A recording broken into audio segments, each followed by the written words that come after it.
So let's start. Hello, everybody again. My name is Ewa Więckowska, and I've been a Helen Doron teacher for the last 12 years. I started a long time ago, and I started just after my graduation from the university. And of course, I started as a Helen Doron teacher, a teacher of small kids.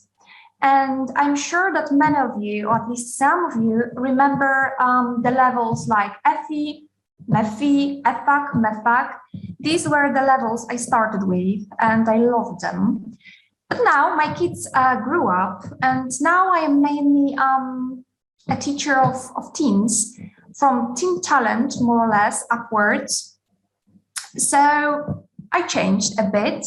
My kids changed, so now they are almost adults. However, I don't only teach, because a few years ago, my passion connected with exams started, more precisely Cambridge exams. I work in Lublin. I work in Helen Doron Center in Lublin, which is also a preparation center and exam center, authorized exam center. So we prepare the kids to take Cambridge exams, but also we organize the exams ourselves in our center, but also we go somewhere else to prepare the exam for other centers. But that's just the beginning of what I'm going to tell you. So if everything is fine, if you can hear me, if you can see me, we will start. But before I share my screen, one organizational thing, of course, chat is yours. So I really appreciate if you have any questions, the more the better. However, I would like to devote the last moments of our meeting to answering your questions. So please feel free to write anything that comes to your mind, and I will try to answer all of your questions or most of them at the end of the webinar. So now, my dear, let me share my screen so that you can see my presentation. Give me a moment, please. Okay, fine, super. So finally we can start. So hello again. As you can see, the title of my today's webinar is Pre-A1 Starters, A1 Movers, and A2 Flyers exams as the first steps towards linguistic success. Well, I truly believe that exams are important. And this is what I'm going to tell you about today. These three levels, Pre-A1 Starters, A1 Movers, and A2 Flyers, they have been designed for young learners, for kids. Why? Because they introduce children to everyday written and spoken English. And they are really an excellent way for kids to gain confidence and improve their English. These tests are written around familiar topics and, well, they are based on real-life situations. They focus on the skills needed to communicate effectively in English through different components, through listening, through reading, writing, and speaking. And these exams are really fun. They are very colorful, and you'll see it in a moment in my presentation. And what's more, they are activity-based. They simply help to motivate children to learn. What you can see here is the quotation I've once read, and it's got stuck in my mind, connected with learning. The quotation is as follows: learning is like an immense sea. The more you drink, the more thirsty you become. And, well, I remember it very well because this is how it looks with our students when they are quite small, because while the exams are from 6 to 12, more or less, and the parents decide that, yes, we want our kids to take the exam, this desire to learn more is becoming grow bigger and bigger, yeah, deeper and deeper. So after the first successes, after starters results, which are usually very, very good certificates, very good statement of results, fantastic certificate ceremony, and so on and so forth. They want more, so they decide to prepare for the next level, which is A1 movers. After successes connected with movers, they want to move on, so they go on to flyers, and so on and so forth. So they realize that learning is never ending. There is no bottom to learning. You can always learn something new. You can learn something new forever. That's why we really, really believe that this path, beginning from pre-A1, from the basic user to C2, is really important, because it gives a kind of, I don't know, a sense of security that there is always something new to learn. Okay. Now, what you can see here is the diagram. Yeah, let me have a look. Yes, okay, great, very nice. So what you can see here is the diagram which shows you CEF. This is what we call it. This is the abbreviation for Common European Framework of Reference. In a moment, you will watch a very short film showing you what it is all about. But before we watch it, let me very shortly describe it. So as you can see, it is a kind of a scale beginning from pre-A1 level, which is starters in our case, up to C2, which is a kind of proficient user of English. And now, why is this diagram important? It's really, really important because it gives information to all the people connected with language, what level our students are, right? So whether you're a teacher, whether you're a learner, a parent, I don't know, a person giving job, right? And you want to check the level of the people you work with, this is a kind of universal base, universal diagram, which shows you where our students are when it comes to the level of English. And now, I would like you to have a look at the short film. I hope it will appear in a moment. A short film which shows the description, the explanation of CEF, Cambridge English Scale.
Okay, great.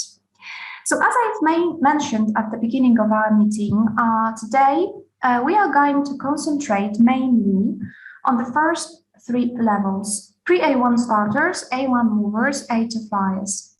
Previously, in the past, their names were different. These were YLE starters, Young Learners English, YLE starters, YLE movers, and YLE flyers.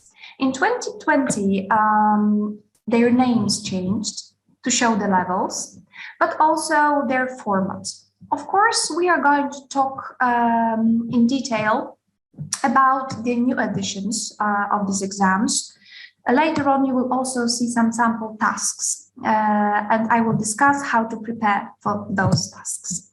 And now, another short film showing you, in a nutshell, what these three levels are all about. Pre-A1 starters, A1 movers, and A2 flyers are the first steps in a learner's language journey. Children between the ages of 6 and 12 can take these exams to start learning English in a fun and practical way. The exams for young children are interactive, colourful, and activity-based, so it doesn't feel like they are taking an exam at all. They make their early learning experience positive and build their confidence step by step.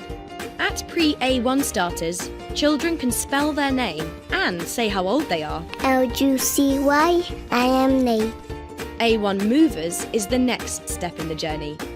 Children at this level can answer questions about their everyday life. Who do you play with at school? I play with my friend Julia.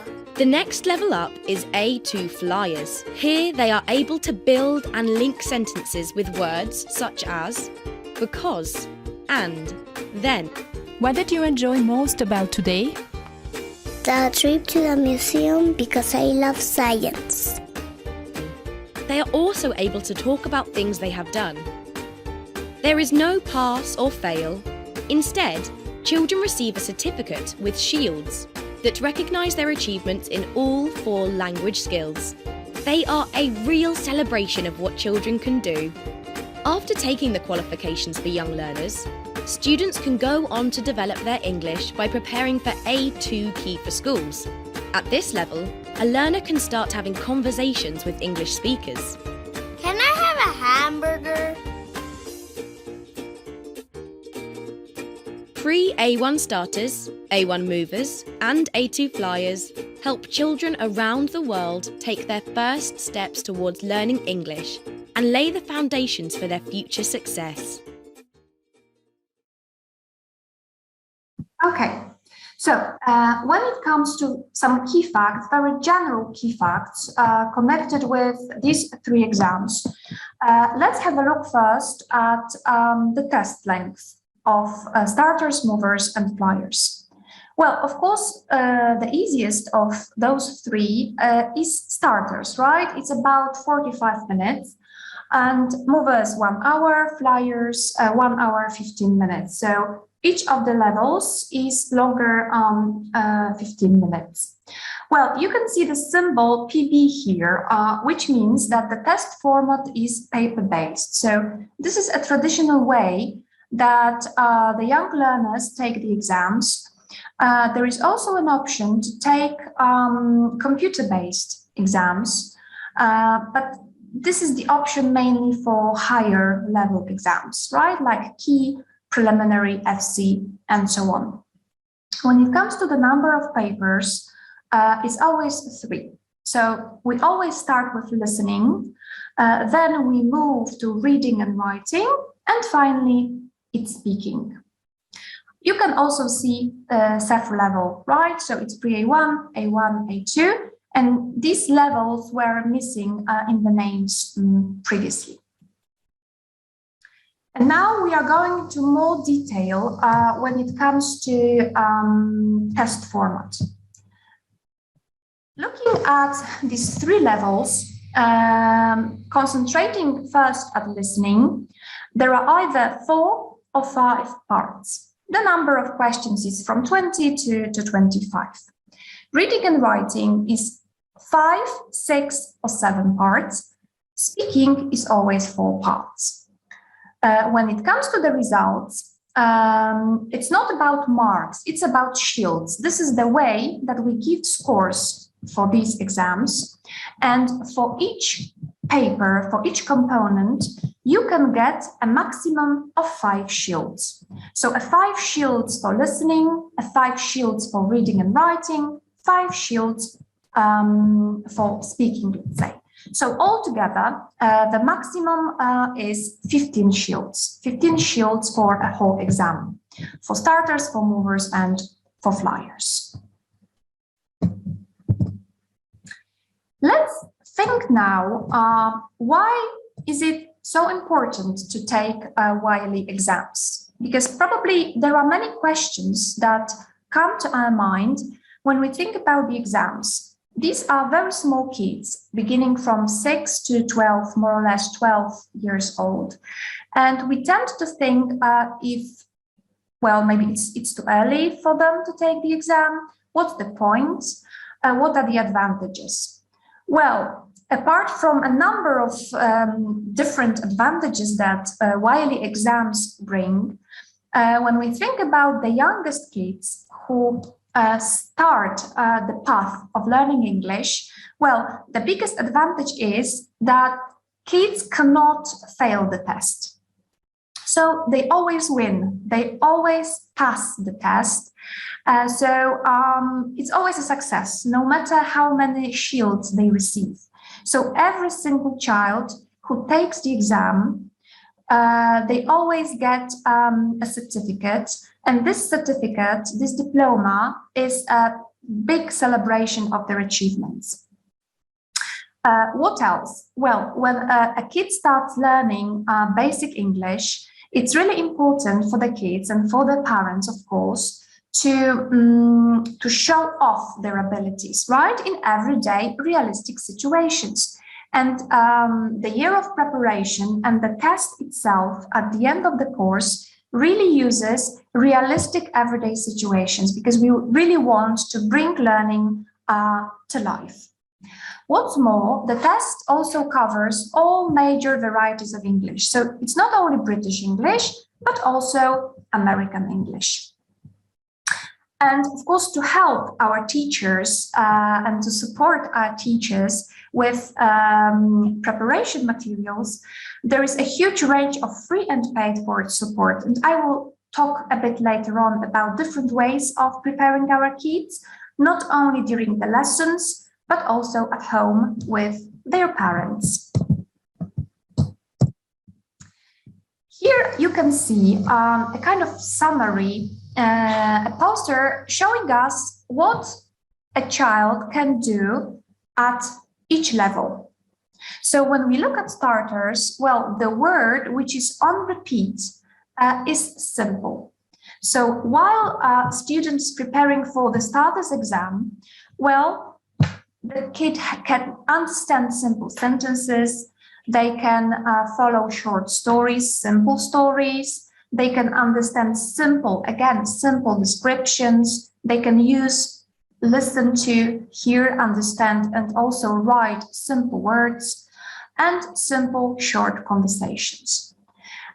Here we are mainly basing on one word utterances. So we don't expect kids to make full sentences, not yet. Of course, we do have kids at starters level who do it.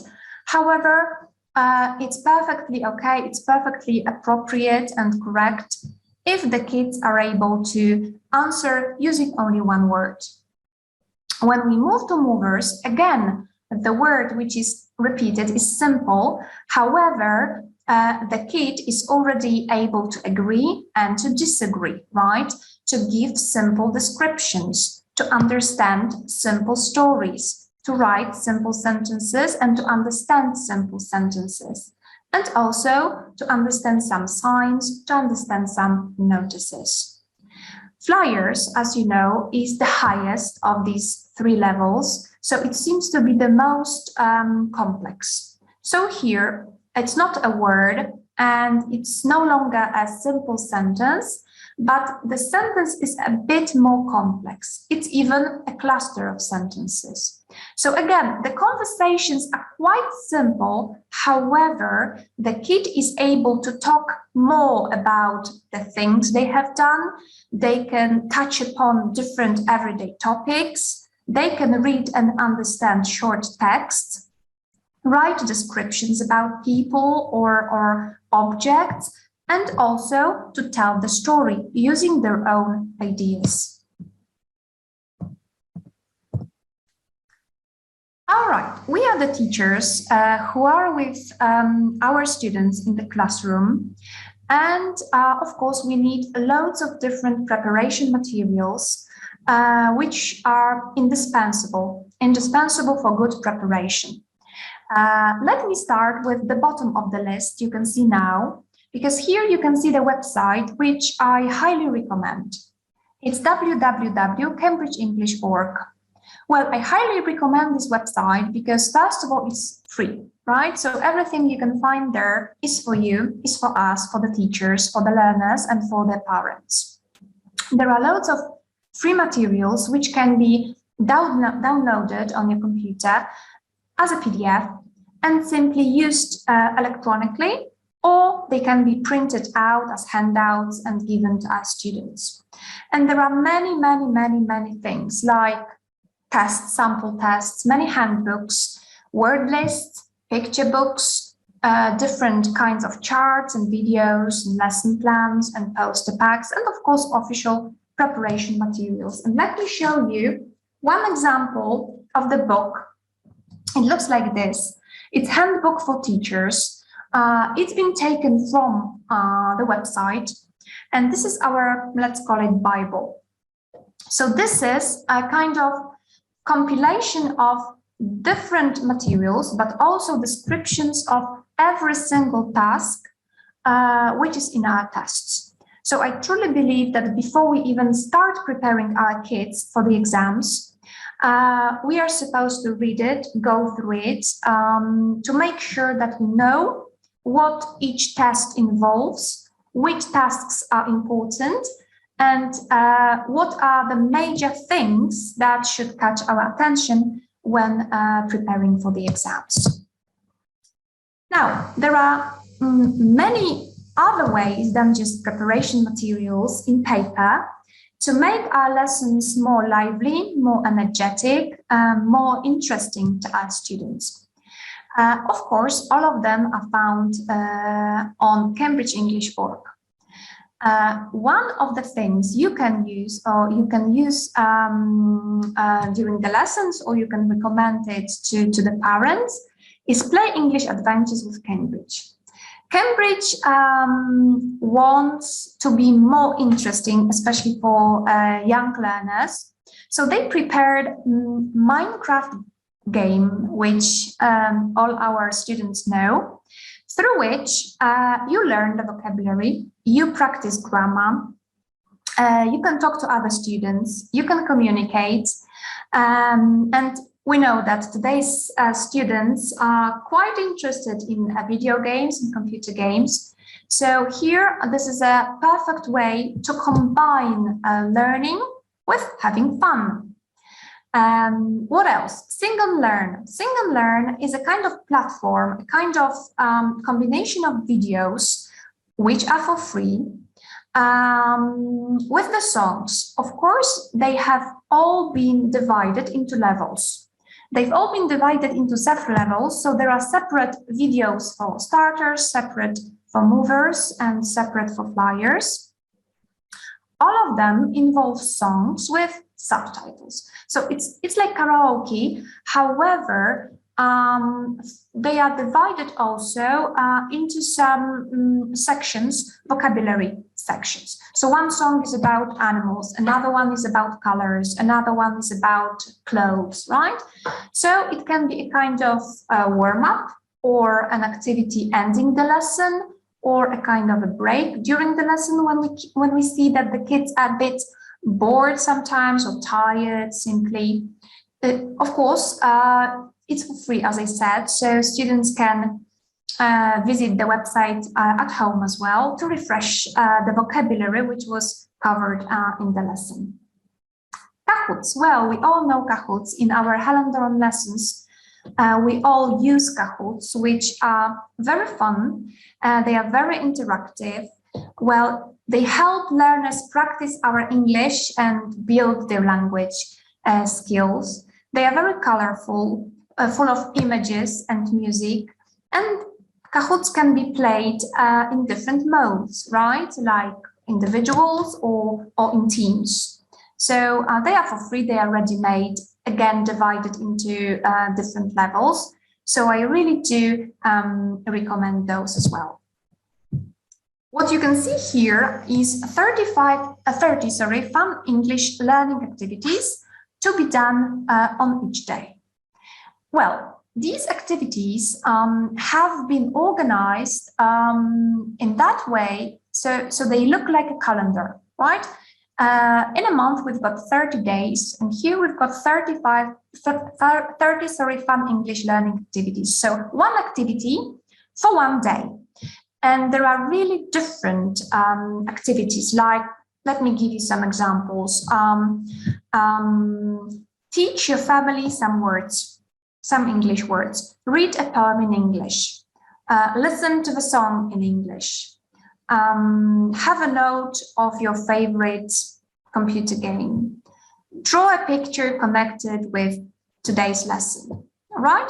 So all of them are in English. Sometimes parent help is needed, but they are really fun. And again, if the kids do them every single day, so there is a kind of regularity involved, they learn that the systematicity in English is really important. Okay, and word lists. Word lists are extremely important, especially in those lower level exams. Again, they can be downloaded for free, and for young learners, they are shown as picture books. They are very fun, because when we use them during the lessons, students look at the pictures, and also they can see the word which corresponds to each picture, right? So at the same time, they learn the words which they need for the exam, right? Also, the answers are provided. So when the students and the parents decide to use those at home, there are also answers. So the parents don't have to be afraid that they won't know the answer. There can be a problem. No, the answers are there and they can be used, right? Either by the students or by the families, right? And as you can see, they've been also divided into 3 sections, depending on the level. And now, official Cambridge English preparation materials. Of course, Cambridge, with Cambridge University Press, prepare official students' books and workbooks, which can be used as a kind of support for our lessons. There are many of them on the market. The prices are different, but they are quite widely available. But as I said, they should be used as a support, as there are so many additional materials available as well. Okay, so now the hard work is done. Our students are after the exam. We are waiting for the certificates. However, the results have already been published. And from 2020, apart from a certificate, there is another document which our students receive, and it's called a new statement of result. I would risk even the statement that it's equally important to the diploma, to the certificate. Why? What does it involve? First of all, it gives the result, right? So it gives the number of shields that our student received altogether, but also for different components. So how many shields for reading and writing, how many shields for listening, and how many shields for speaking. Of course, they are all added up, so we know how many shields our kid got. That's the first piece of information we receive on the statement of results. Then there is a list of strengths in English that our student has. So this positive reinforcement is the first thing you see. And there is normally a very long list of these strengths, right? So for example, our student is good at spelling. They can read and understand simple sentences. They can write English letters and so on and so forth. This piece of information is especially important for our parents who, when they decide to have the kid take the test, and they really want to know what the child is good at. That's why we think that it's really important to give them this information. So positive things, the first thing. Secondly, a list of things that our students have to work on, right? So where the problems are, right? So for example, what our students should practice, like practice longer sentences, practice spelling, practice writing without mistakes, practice calling objects, and so on and so forth, right? But that's not it. Also, a statement of results gives us a hint, a kind of tip, what to do to improve, right? So what should a student do every day to improve, to be better, right? Like read something in English every day. Write down the words you hear. Check the word in a dictionary if you are not sure about the spelling. Find a picture of the word you don't know, and so on and so forth, right? So that's the first page on the statement of results. The second page is about TEF, right? So something that we've already discussed. So where our students are in TEF, right? So if they have 15 shields, it means that they passed the exam 100% and they freely move on to movers. The same with movers. If they've got 15, 14 shields, they did very well in the exam, they can move on to flyers. Okay, that was the statement of results. And now we are moving to certificates. Well, certificates, this is something that we all wait for. The teachers, the parents, the students. And as I already said, there's no fail, right? So all the kids win, all the kids are successful. And this is the moment to celebrate. This is the moment to be happy. This is the moment to be proud of our students, of our students' achievements. We are proud that after a whole year of preparation, they were so good. Besides, the certificates also build their confidence. Yeah, it's a kind of reward that they really can do it, that this is what they did, not us. They did it, right? So their abilities are really individual and proven to the world, right? And now, we have to look at the results very carefully because the result is a kind of information for us. So we can see, looking at the number of shields a kid received, we can see what to do next. Because if a kid received, let's say, 1 shield for listening or for any other component, well, we know that a child can improve a lot in that skill, right? That we have to motivate the kid to work more in that field.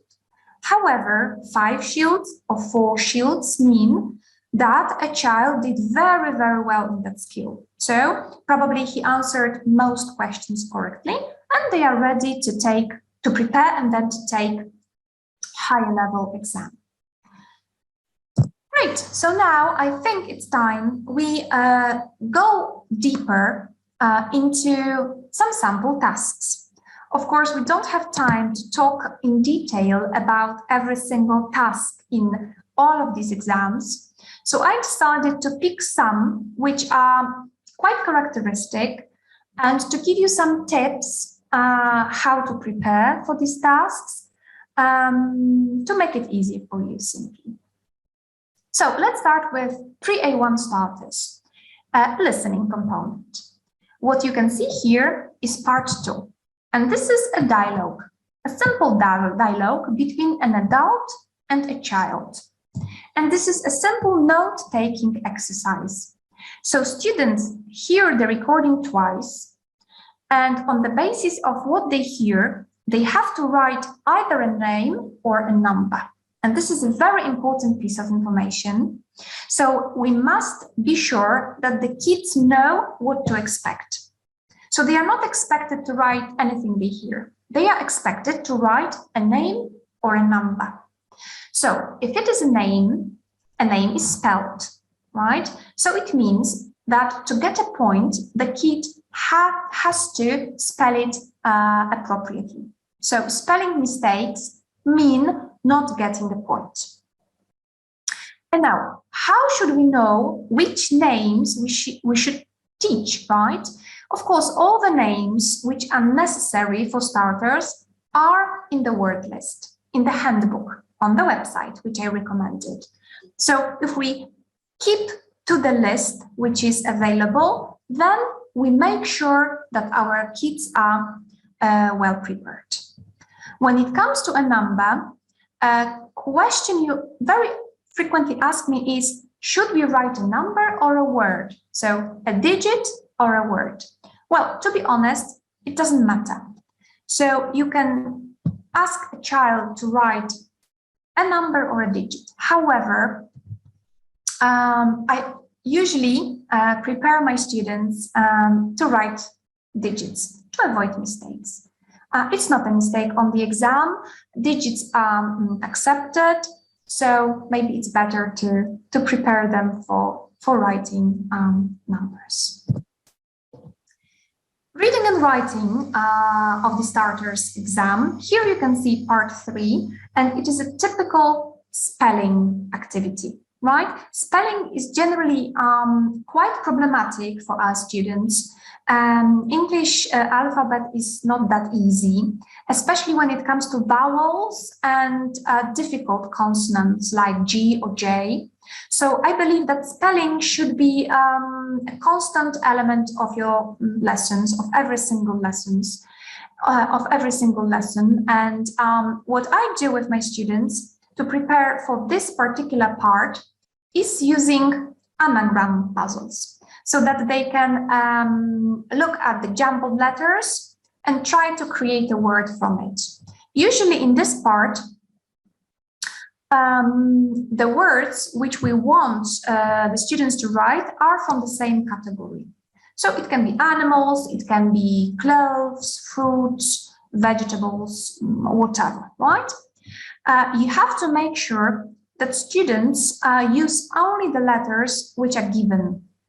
So they cannot add any other letters, and the number of dashes they can see is the only one they can use, right? So if they can see 4 dashes, it means there are 4 letters. They cannot add additional letters.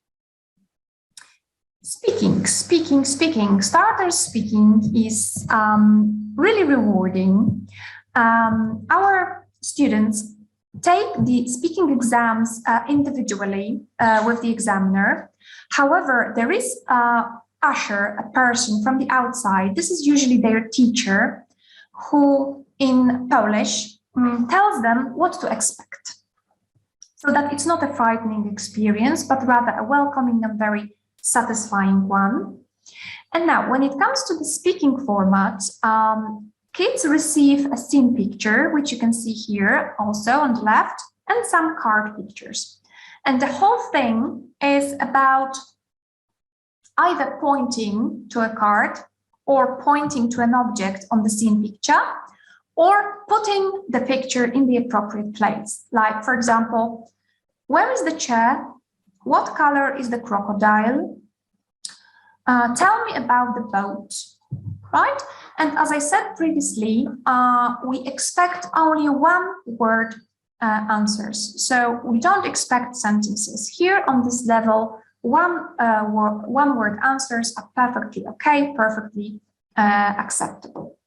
What we should remember while preparing for the speaking starters exam is all the greetings and all the words which can be also used during the exam, like hello, good morning, I'm 8 years old, sorry, I don't understand. Please remember that if a student does not understand something, the points are not taken from the student as long as they can cope with it, right? So if they can say, sorry, could you repeat, please? It's perfectly okay. It's not their fault. They may feel ashamed or stressed. So we are there to help them. Fine. Moving to movers and some sample tasks. Again, we start with listening. Here, I decided to show you part 5 of your listening test. You can see a picture which is black and white, and only one thing is colored, because this is the test of listening comprehension and coloring and writing. So what students are doing, they are listening to the recording twice, and they color what they are asked to color. So, for example, please color the sun yellow. Please color the clouds blue. Please color the bird brown, right?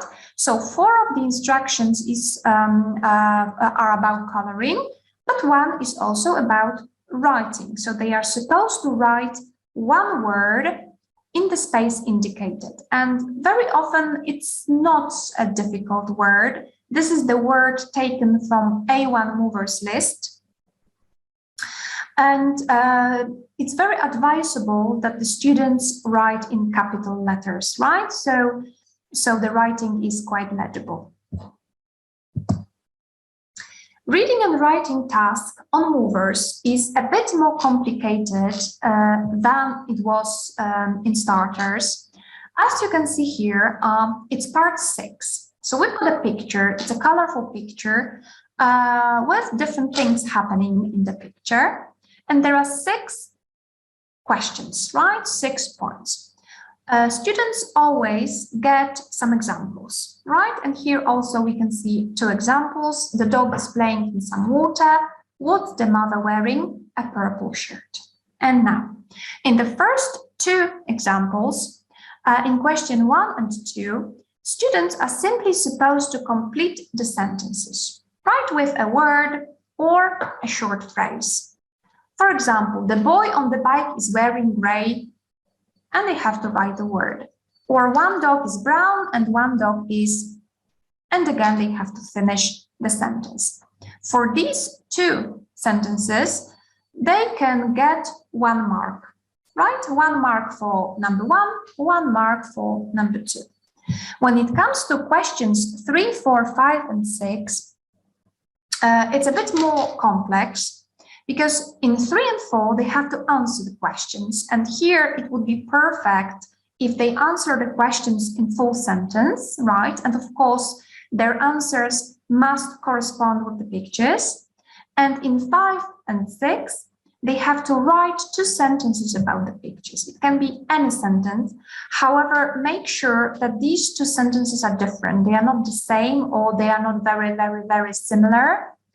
Because then they lose points, right? And from 3 to 6, the maximum of points they can get is 2 for each example.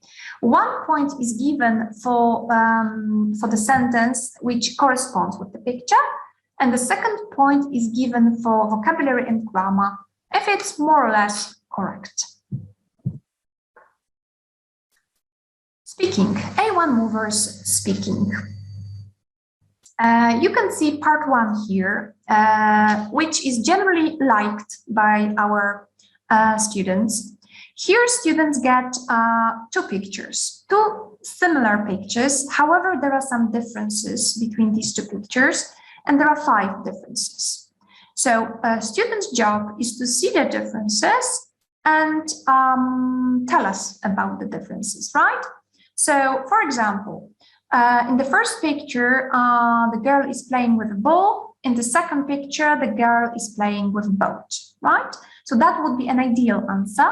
However, easier answers are also acceptable, like here, clouds, here, sun. For us English teachers, maybe it's a bit strange that we give points for such answers, but please remember, this is A1 movers level, right? So again, it's It's perfectly acceptable. Sometimes if the students, because of, I don't know, stress or being shy, cannot see the differences, we point to the differences. We are trying to be discreet, and their job is to tell us in English about the difference. Finally, flyers, the last of our levels, listening. So here we are having a picture, very colorful one, and there are some names around the picture, above and below the picture. The students listen twice, and they are supposed to draw lines from the name to the person, right, in the picture. Names, again, are in the handbooks, in the word lists. Make sure that students see the differences between male and female names, because there are names which can be both, like, I don't know, Pat, Alex, Sam, right? So for Polish students, it can be difficult to differentiate between those. It's not a difficult task for kids as they listen to the Helen Doron recordings. They are quite used to listening in English. So what we have to teach is simply names and actions. So present continuous actions, verbs like, I don't know, go, come, laugh, ride, and so on. Reading, writing. Part 1. Here you've got 10 questions, 10 definitions, 10 explanations of some words, and around you've got colorful words, but the words are not illustrated, as you can see. So we recommend that before students do this task, they go through all of those sentences and also all of the words to make sure that they understand everything. That's the first thing. And secondly, we make sure that they know that only one word can go for one sentence. So of course, there are some words which are going to be left out, right? Which are going to be unused, and it's perfectly okay. Spelling again here is crucial, because sometimes it happens that students don't write the words from their memory here. However, even when writing letter by letter, they make mistakes, and it's really important, because then they lose marks. So checking, and checking again. When it comes to speaking, here you can see a story. Students are supposed to tell a story. A story should be based on 5 pictures. The name of the story, the title of the story is given. In this case, it's The Brave Teacher, and also the names of the main characters are also written down on the paper. So students don't have to be stressed that they forgot the names of the main characters. And generally, this is the examiner who starts, who begins the story, gives a kind of background, right? And then the student is supposed to continue, right? And here on this level, we don't expect any, narrative skills. However, it would be perfect if students are able to use some linking words and connectors. But if they can't, that's okay. What we do expect is a few sentences about each picture. So if students cannot link the pictures in a logical way, but their English is communicative and it's clear, it's fine for us. They receive points. Okay, and now, my dear, we are talking about different levels, different components, different tasks, but what I would like to emphasize is the progression across the levels that our students make. Because look, beginning with starters, they start with one-word answers. These are simple words. They don't do much, but it's just one word. Then they move to movers, where they make sentences. These sentences are very simple. These sentences are very easy, but still, it's no longer one-word answer. It's already a sentence. It's already answer to the question, and the sentences are full. we are moving on to flyers. Here, it's not only one sentence, it's a cluster of sentences, so it's already a story, right? It's a very short story, it's a very simple story, it's about 20 words, but still, it is a story, right? So we began with one word and we finish with a story. That's a huge progress. When it comes to speaking, again, I recommend Cambridge-English.org, where there are a number of videos available from the beginning to start, showing us the real exams, the real speaking exams with real examiners and with real students. Of course, these are samples, but still, this is how it looks. This is exactly how the exam looks. So I really recommend, if you watch those with your students during the lessons, discuss how the examiner behaves, what he says, how he can help the students, but also students can be braver and more open, and they can see that it's nothing, horrible and terrible, that this is what the kids do, and it's really a huge success for them. So now, to summarize our preparing for reading, writing, and listening, some golden tips to help you understand the whole process of preparation.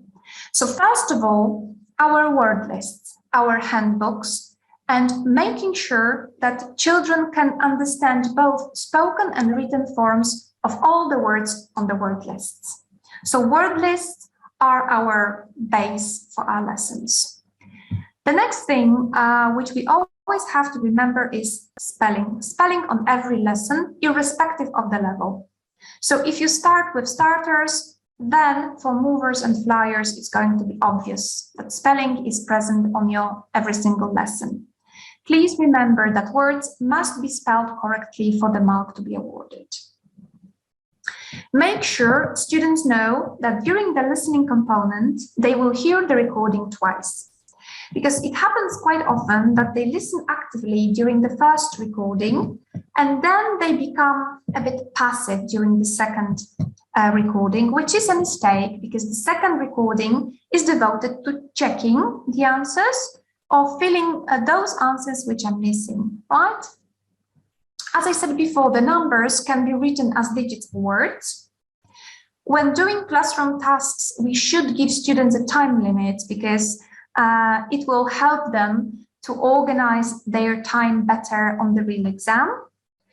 And we have to reassure our students that this is an English test and not a test of their coloring skills, especially that the youngest students try to color the picture very carefully, but it's not an art competition, it's an English test. So we can reassure them that any coloring, as long as it is correct, will be acceptable.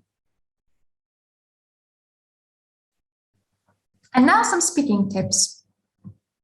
Well, the good information for us, the teachers, is the fact that the format of the test is always the same. It's always the same for starters, it's always the same for movers and the same for flyers.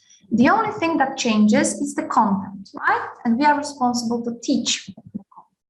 So, if the format of the test is always the same, if we prepare our children well, they will not receive any surprises. So they will feel safe and well prepared for the exam.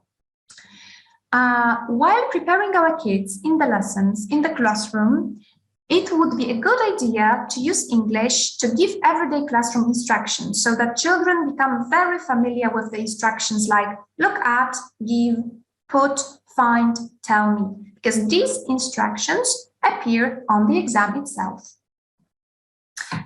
Last but not least, greetings. So hello, goodbye, thank you. Let's make sure that our students know these things, that they are happy to use them, that they have plenty of practice at using them, that they know that these are appropriate, and then they create a good impression. some constant elements of the lesson that we use in our center, and we have the proof that it's successful. The first is homework. We always give homework, either in a written form or spoken form, and we always check it. So we always give the feedback to our students. Usually we do it at the beginning of the lesson. However, if it's in the written form, like a story, it's possible to take it home, to check it at home, and to give it back during the next lesson. We always realize the material according to the syllabus. So before the school year starts, we always prepare a plan, because this plan is our backbone, let's say, right? So this is something that we treat as a skeleton of our lessons, and we make sure that all the elements which are in the syllabus are taught during the school year, so that when we recommend our students to take the exam, we are sure that we've done everything from the list, right? And they are really, really well prepared. The basis of all these levels is vocabulary. Grammar is in the second place. The vocabulary is the most important. And for a few years now, we've been using the platform in our center, which is called Instalink. Of course, there are many more platforms of this kind, like Quizlet or Lingos. I'm sure you know them. We use Instalink, and Instalink is perfect because it's in a very attractive form. It's a kind of application which is used by kids at home. And the point of it is to have sessions on their computers, on their tablets, on their phones, every day once. So I upload the words which are from the syllabus, let's say for starters, and their job is to have one session every day. So they go through the sentences and they have to write the correct word. If they do it every single day, then they practice the vocabulary in a regular way. So they are very systematic. And I add up more words every single week. So after a year, their vocabulary dictionary is really, really, really wide. And we, the teachers, make sure that we really taught the words which are supposed to be taught before the exam. We also organize 3 mock exams during the school year. The first one is normally in autumn, in November, more or less.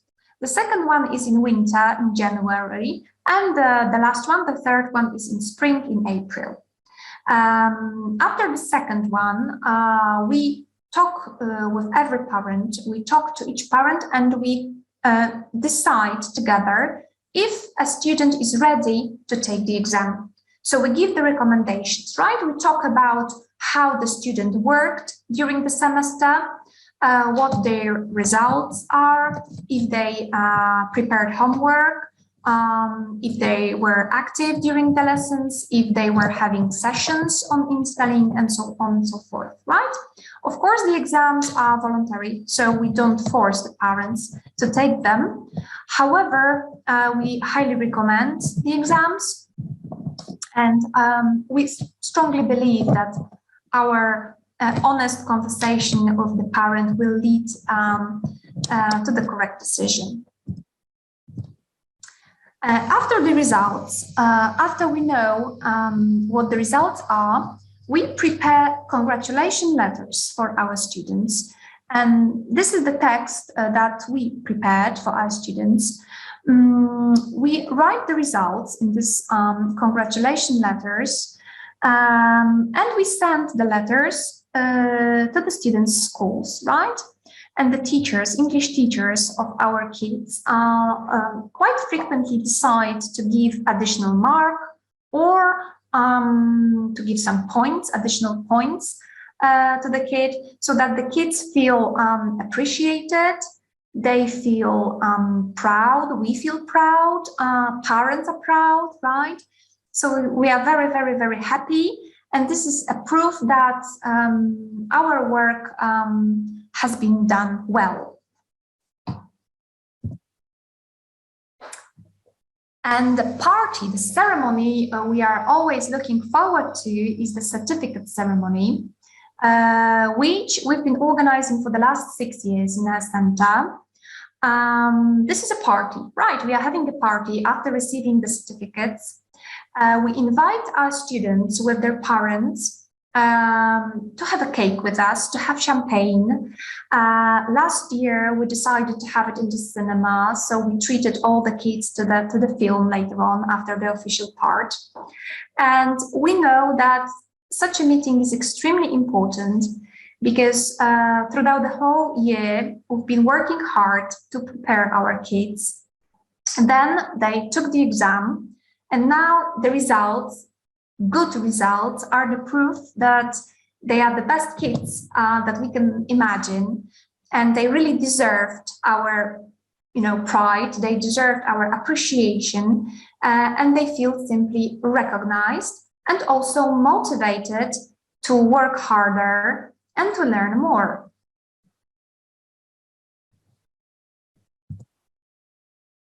Okay, that's not the end. However, you can see thank you on the screen. Well, yeah, that's it when it comes to the content. However, I want to tell you that being in exams, being in the center of exams, has been an adventure of my life, really. I've never realized that being an examiner, being a center exam manager, being a teacher myself can be so rewarding. I'm so happy that I can share my passion with you. This is, the first webinar, which is devoted to young learners exams. Next one will be devoted to high-level exams. But yeah, I believe that if we share our passions, then more and more kids can learn, can be proud of themselves, and simply be better in English, right? This is our aim. All right, that's the time for the questions. Let me have a look at the chat.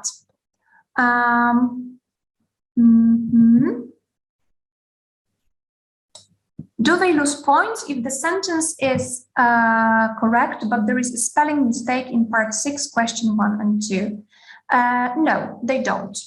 No. Here, it's important to make a sentence, to finish the sentence in such a way that it is appropriate for the picture, right? So content is important. They don't lose marks for the spelling here. I hope I answered this question. So I'm waiting for your questions. I will be happy to answer them if you have any. Okay, good. I can see that the answer was clear. Super.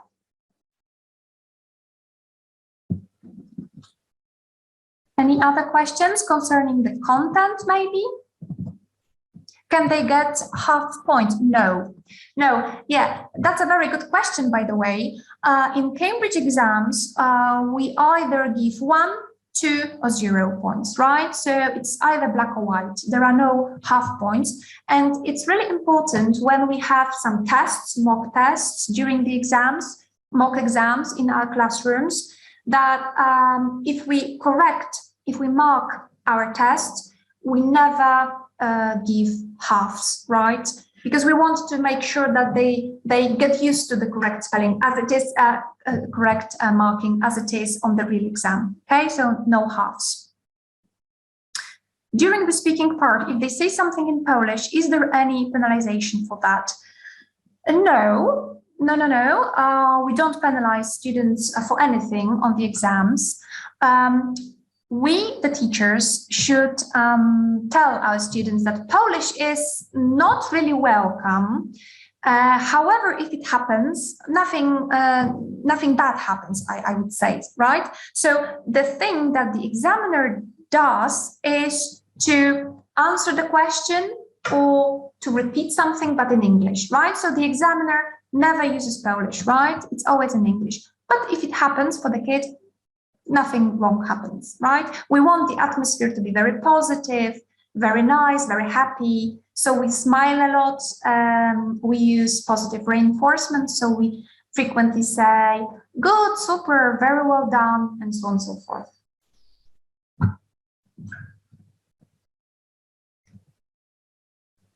Can you use other interactive games outside of Minecraft?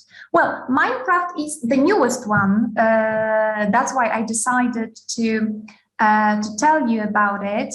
Well, there are more, but for older students, right? So Minecraft is the one which is the it's old. Yeah, I imagine it's not the newest. I mean, it's the newest, not that it was, you know, created in 2020, but it's new for Cambridge, right? Yeah, exactly. Old gaming content. Yes, exactly. Mm-hmm.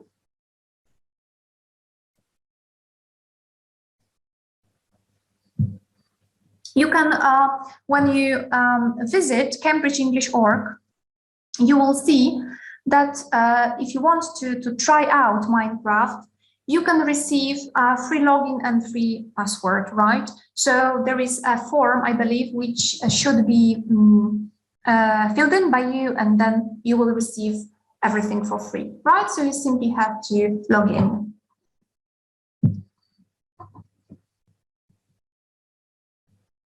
Okay, any other questions? Okay, thank you. All right, so I can see that there are no more questions. I hope I didn't miss any. Let me have a quick look.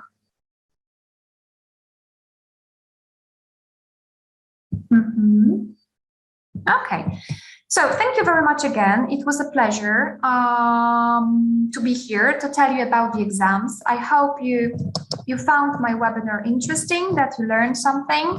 I hope I will be seeing you in February for the second edition of our Cambridge exams webinar. I'm going to talk about older students, so key for schools, preliminary for schools, and first for schools. Thank you very much.